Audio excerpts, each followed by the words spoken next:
The kitchen table was covered with real estate documents when I arrived for what I thought was a family dinner. My parents sat across from each other with practiced authority, while my sister Jennifer's real estate business cards were strategically placed next to official-looking contracts. "Perfect timing, Alex," Mom announced, sliding a listing agreement toward me. "We've decided it's time to sell the house." I stared at the paperwork, noting my address at the top. Pie House. "Family property is shared," Mom insisted, her tone suggesting this was common knowledge I'd somehow forgotten. "Your father and I helped with the down payment 5 years ago. That creates shared ownership rights." Jennifer nodded with professional confidence. "I've already done a comparative market analysis. The neighborhood's hot right now. We could list at $450 and probably get multiple offers above asking." "Multiple offers on my house," I repeated slowly. Dad leaned forward with his most reasonable expression. "Alex, be practical. You're 27 and single.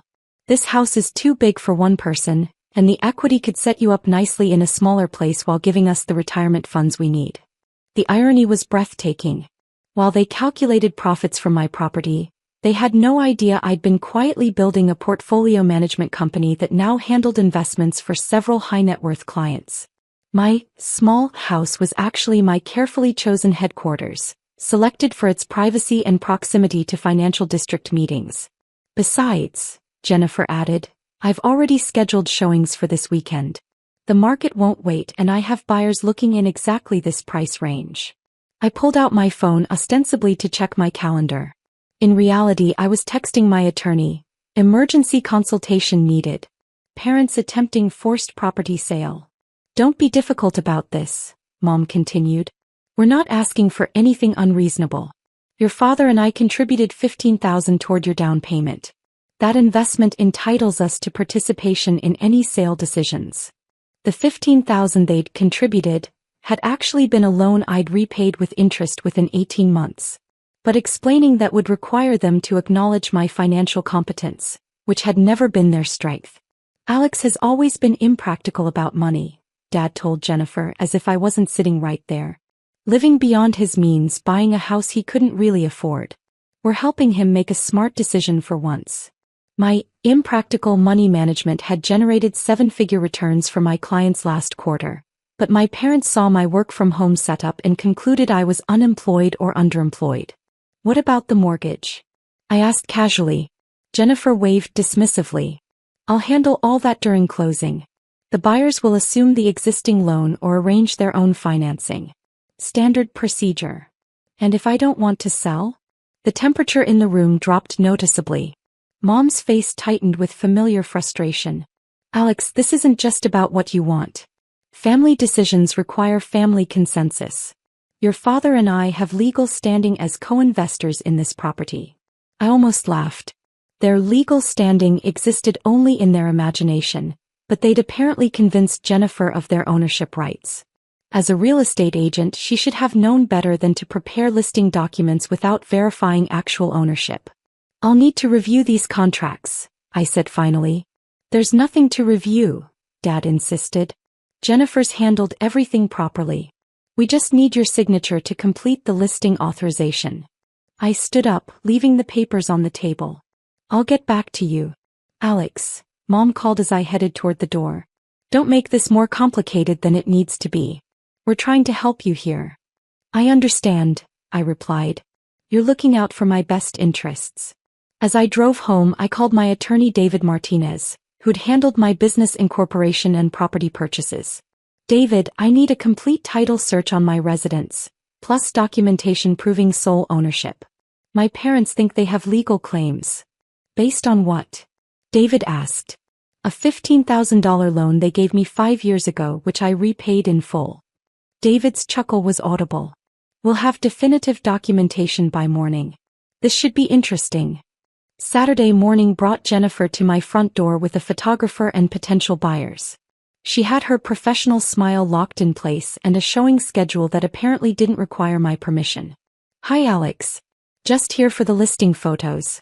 The 10:30 showing is a cash buyer from California, so I need everything looking perfect." I stood in my doorway blocking entry. "I didn't authorize any listings or showings." "Mom showed me your signature on the listing agreement," Jennifer replied, though her confidence seemed slightly forced. The photographer needs to work quickly. We have 3 more showings this afternoon. Behind her, a middle-aged couple waited expectantly beside a luxury sedan. The woman was already taking notes about the exterior landscaping and neighborhood aesthetics. There's been a misunderstanding, I told the couple directly. This property isn't actually for sale. Jennifer's face went red. Alex, don't do this. These people drove 2 hours to see the house. We have a professional obligation to honor confirmed appointments. Your professional obligation is to verify ownership before scheduling showings, I replied. Did you run a title search? The question hit like a physical blow. Jennifer's mouth opened and closed wordlessly while the couple exchanged confused glances. Of course I mean Mom and Dad explained the ownership structure. Jennifer stammered. They provided all the necessary documentation about their investment in the property. What documentation? The loan papers. And the shared equity agreements. I almost felt sorry for her. What shared equity agreements, Jennifer? The couple was already walking back to their car, clearly uncomfortable with the family drama unfolding on the front lawn. Jennifer watched her commission disappear with mounting desperation. Alex, you're being unreasonable. Mom and Dad invested in this house. They have legitimate ownership stakes that need to be honored in any sale. According to who? According to real estate law. When family members contribute to property purchases, it creates legal partnerships that... I held up my hand to stop her. Jennifer, you're a licensed real estate agent. What's the first thing you're supposed to verify before listing any property? The silence stretched painfully. Finally, she whispered, clear title and ownership documentation. And did you do that? Mom said you were all on the deed together. She showed me bank records proving their investment. Bank records of what? The $15,000 they gave you for the down payment. The $15,000 loan that I repaid with interest by December 2019? Jennifer's face went white. Repaid. With full documentation. Interest calculated at market rates. Paid in monthly installments over 18 months, exactly as agreed. By Monday morning my parents were calling repeatedly. Jennifer had apparently spent the weekend canceling showings and trying to understand how she'd nearly committed real estate fraud by listing property she had no authority to sell. Alex, we need to talk, Dad said when I finally answered. There seems to be some confusion about the house situation. What kind of confusion?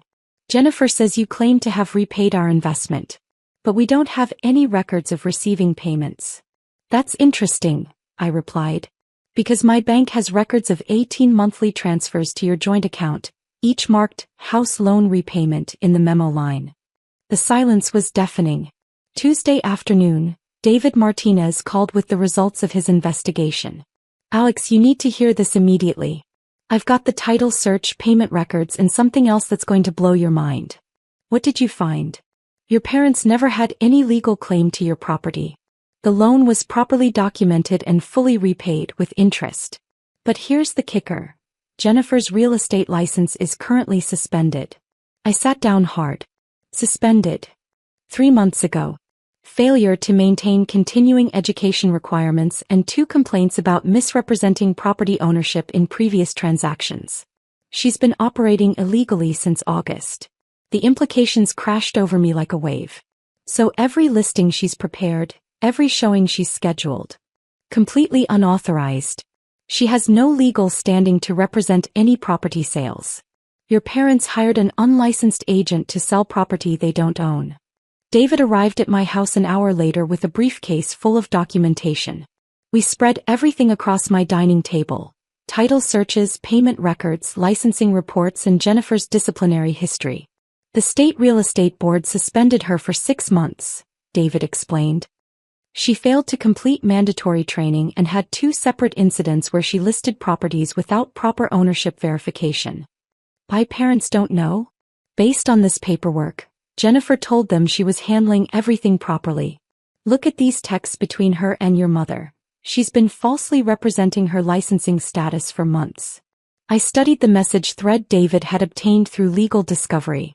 Jennifer had explicitly told our parents she was fully licensed and authorized to handle all real estate transactions, when in reality she'd been operating illegally since summer. What about the listing agreement they wanted me to sign? David's expression darkened. Fraudulent document. Jennifer had no authority to prepare it, your parents had no standing to authorize it, and signing it could have created legal complications for you as the actual owner. So they were trying to sell my house. Using an unlicensed agent, based on ownership claims they couldn't substantiate with forged authorization documents. David shook his head. This could have resulted in criminal charges against all three of them. What happens now? We document everything and present them with the facts. Sometimes reality is the best teacher. Wednesday morning, I invited my parents and Jennifer to meet at David's office. They arrived expecting to negotiate property terms and left understanding they'd narrowly avoided federal fraud charges. Jennifer's license has been suspended for 3 months, David announced without preamble. Every real estate transaction she's attempted since August has been illegal. Dad stared at the suspension documentation like it was written in foreign language. That's impossible. Jennifer's been selling houses all year. Illegally, David confirmed. And your attempted sale of Alex's property, which he owns free and clear, constitutes fraud. Mom turned to Jennifer with dawning horror. You told us you were fully licensed. I thought the suspension was temporary. Just paperwork issues. The suspension notice clearly states 6 months for failure to complete continuing education and misrepresentation of ownership rights in previous transactions, David read aloud. The room fell silent except for Jennifer quietly crying.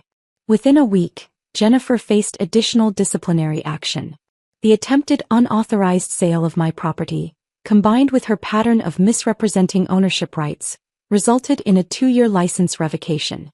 My parents attempted apologies, but the damage was irreversible. Their willingness to override my property rights, combined with failure to verify Jennifer's legal standing, revealed fundamental disrespect that couldn't be unseen. I kept the house, transforming it into residence and business headquarters.